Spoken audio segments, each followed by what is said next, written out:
دیکھیے بھائیو، جیسا کہ ہمیں پتہ ہے کہ آج کل کے آفیسز میں کو ایجوکیشن سسٹم میں پورے کے پورے سسٹم میں ہی بے حیائی گھسا دی گئی ہے، کیونکہ ویسٹرن کلچر بیسیکلی بے حیائی والا تھا، اور ہمیں چاہیے تھا کہ ہم اپنے مسلمانوں کا کلچر جو ہے وہ انہیں دیں، نہ کہ ان سے ہم ان کا کلچر لیں۔ اور دیکھیں، پہلے تو ہمیں یہ سمجھنا پڑے گا نا کہ اسلام میں ہمیں کس طرح رہنے کا حکم ہے، اور ہم آج کل جو ویسٹرن کلچر کو اپنے اوپر اڈاپٹ ہم نے کر لیا، اور ہم کس طرح رہ رہے ہیں اور کس طرح ہمیں رہنا چاہیے تھا۔ سب صحیح سے بات پہلے اس پہ بات کرتے ہیں۔ ٹھیک ہے، اسلام میں اللہ تعالیٰ نے قرآن کریم میں بیشتر مقامات پہ حیا کو پروموٹ کیا ہے، اور حدیثیں بھی بے شمار ہمیں حیا سے متعلق ملتی ہیں۔ تو اگر ہم سب سے پہلے قرآن کریم میں دیکھیں تو اللہ تعالیٰ کہتا ہے کہ جو لوگ مسلمانوں میں اور ایمان والوں میں بے حیائی پھیلانے کی آرزو رکھتے ہیں، ان کے لیے دنیا و آخرت میں دردناک عذاب ہے، اور اللہ تعالیٰ جانتا ہے اور تم نہیں جانتے۔ صحیح تو اس آیت سے ہمیں یہ پتہ چلتا ہے کہ جو لوگ یعنی اس بات کی کوشش کرتے ہیں نا کہ ہم تھوڑا سا ماڈرن ہو جائیں، یا تھوڑا سا اپنے آپ کو یعنی نیرو مائنڈ نہ بنیں اور تھوڑا سا دنیا کے مطابق چلیں، تو ان کو یہ بات سمجھنے کی ضرورت ہے کہ اللہ تعالیٰ ہمیں بے حیائی کے بالکل روکتا ہے۔ اللہ تعالیٰ قرآن مجید کی آیت میں فرماتا ہے ان اللہ یأمرکم بالعدل والاحسان وایتاء ذی القربى وینہی عن الفحشاء والمنکر والبغی یعظکم لعلکم تذکرون، کہ اللہ تعالیٰ عدل کا، بھلائی کا اور قرابت داروں کے ساتھ سلوک کرنے کا حکم دیتا ہے، اور بے حیائی، ناشائستہ حرکتوں اور ظلم و زیادتی سے روکتا ہے۔ وہ خود تمہیں نصیحت کرتا ہے کہ تاکہ تم نصیحت پاؤ۔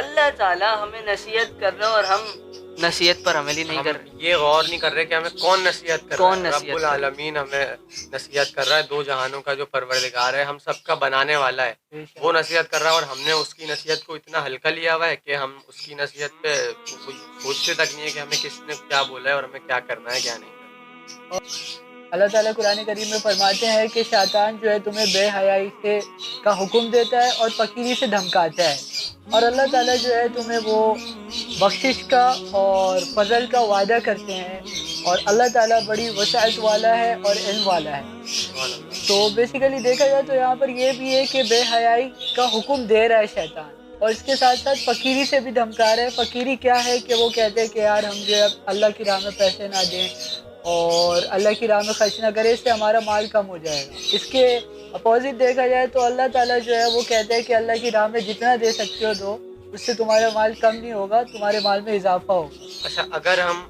اپنے اسلامک ہسٹری کو اور پریزنٹ آج کل کا جو ایرا ہے اس کو اگر ہم کمپیئر کریں تو ہمیں اتنی زیادہ ڈفرینسز نظر آتے ہیں کہ اگر آپ حضرت عثمان رضی اللہ تعالیٰ عنہ کو دیکھیں تو ان میں سبحان اللہ اتنی حیا تھی کہ مطلب کہ حضور صلی اللہ علیہ وسلم نے یہ فرمایا تھا کہ کیا میں اس آدمی سے حیا نہ کروں جس سے فرشتے بھی حیا کرتے ہیں۔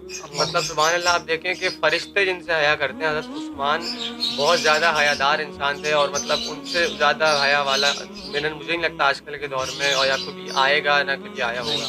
اور بیسیکلی جب حیا کا حکم آیا تھا نا، جب پردے کا حکم آیا تھا، تو مومنوں کی، مسلمانوں کی بہترین عورتوں نے بہترین مسلمانوں سے پردہ کیا تھا۔ مطلب اس زمانے میں یہ نہیں تھا کہ یار اس کی نظر میں حیا ہونی چاہیے اور اس میں دل میں حیا ہونی چاہیے۔ آج کل تو یہ ہے نا کہ نیت صاف ہونی نیت چاہیے، صاف ہونی ہمارا چاہیے۔ دل صاف ہے تو پھر پردہ کس بات پردہ کا، کس ہمارے بات لیے کا؟ بہن جیسی آنکھ ہے میں وہ پردہ تو ہونا چاہیے۔ نظر کا پردہ ہوتا ہے، اور پردے کا تو مطلب کوئی وہ نہیں ہے۔ اور بیسیکلی اس چیز کو جو پروموٹ کرنے والے ہیں وہ ہمارے ہی پاکستان کے ڈرامے ہو گئے، موویز ہو گئی، ان چیزوں میں اس کو پردے کا کوئی کانسیپٹ ہی نہیں ہے، اور وہ بالکل جتنی اس سے بے دور حیائی جاتے جا ہمارے رہے ہیں۔ اپنے ٹیلی ویژن پہ نظر آتی ہے جو کہ سو کالڈ مسلمان اس کو بنا رہے ہیں، ان سب کی پروڈکشن مسلمانوں کے ہاتھ میں ہے، صحیح بات ہے۔ مسلمانوں کے انڈر وہ ساری چیزیں بن رہی ہیں، اور اس میں اتنی بے حیائی ہے کہ آپ کے کسی نان مسلمس کی کریشنز میں ہوگی۔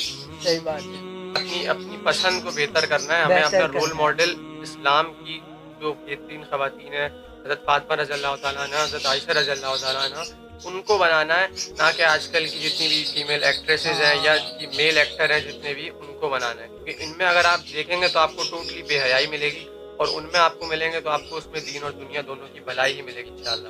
جیسے کہ اسامہ بھائی نے آیت بتائی کہ شیطان جو ہے وہ بے حیائی کا حکم دیتا ہے، تو شیطان نے حضرت آدم علیہ السلام کا جب اچھا نہیں چاہا تو ہم بھی تو انہی کی اولاد ہیں، وہ ہمارا کیسے اچھا چاہ سکتے ہیں؟ تو شیطان کا تو اس لیے اللہ تعالیٰ سے کانٹریکٹ ہوا ہے کہ وہ لوگوں کو بہکاتا رہے گا قیامت تک، اور لوگوں کو بھٹکاتا رہے گا لوگوں کو یعنی برائی کی طرف۔ تو یعنی جب تک بے حیائی ہمارے اندر سے نہیں جائے گی تو ہم پھر جنت کا بھی دعویٰ نہیں کر سکتے اللہ تعالیٰ سے۔ صحیح کیونکہ بات اللہ تعالیٰ نے قرآن کریم میں اور حدیث میں بیشتر مقامات پہ حیا کو اتنا پروموٹ کیا اور حیا کی اہمیت کو بتایا ہے. یعنی کہ حیا کو ہم نے بہت زیادہ ہلکا لیا ہوا ہے بے حیائی کو. ہمارے سوسائٹی میں اتنی بے حیائی ہے. اور ایون کہ آپ ہر جگہ پہ دیکھ لیں, چاہے وہ بل بورڈز ہوں, کسی کپڑے کی وہ ہو یا کسی کوئی بھی ایون چھوٹی سے چھوٹی پروڈکٹ کی بھی جو برانڈنگ ہوتی ہے اس میں فیمیل کو یعنی عورت کو اس طرح سے دکھایا جاتا ہے صحیح بات اس کو, یعنی چاہے وہ بل بورڈز ہوں, چاہے وہ ٹی وی ایڈز ہوں, اخبارات ہوں, ہر جگہ پہ آپ کو عورت کو دکھائیں گے. آپ کو اگر اپنی چیز بیچنی ہے اس کے لیے بھی عورت ہوگی, عورت ضروری کوئی ہے. سروس ہوگی, چاہے ہر چیز, تو اس کی ایڈز میں آپ کو کوئی ایک ایسا ایڈ نہیں ہوگا ٹی وی ایڈ یا اخباروں میں جو آتے ہیں اس میں عورت نہ ہو. کیونکہ لوگ مارکیٹنگ کا یہ وہ ہے کہ جب تک آپ عورت کو نہیں دکھائیں گے تو آپ کی چاہے وہ ریسیپشن پہ بیٹھی ہوئی عورت ہو, ریسیپشن پہ خوبصورت عورت کو بٹھاتے ہیں, اس کی کوالیفیکیشن اتنی میٹر نہیں کرتی, کسی بھی ایون جابس میں بھی جتنی اس کی خوبصورتی میٹر کرتی ہے. اصل وجہ یہ ہے عاشق بھائی کہ عورتوں کو جو ہے انہوں نے مٹیریلسٹک بنا دیا ہے. عورتوں کو وہ ایز اے انسان نہیں سمجھتے, آبجیکٹیفائی کر رہے ہیں بہت زیادہ, آبجیکٹیفائی کر رہے ہیں.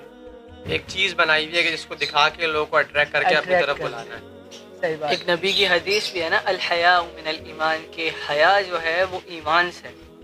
تو اگر اس کا ہم دوسرا رخ دیکھیں کہ جس میں حیا نہیں اس میں ایمان بھی نہیں, بالکل صحیح بات. تو ایمان تو مومن کے لیے کتنا ضروری ہے, کتنا زیادہ اس کو اللہ تعالیٰ نے ہائی لائٹ کیا ہے کہ حیا حیا حیا, بے حیائی سے بچو.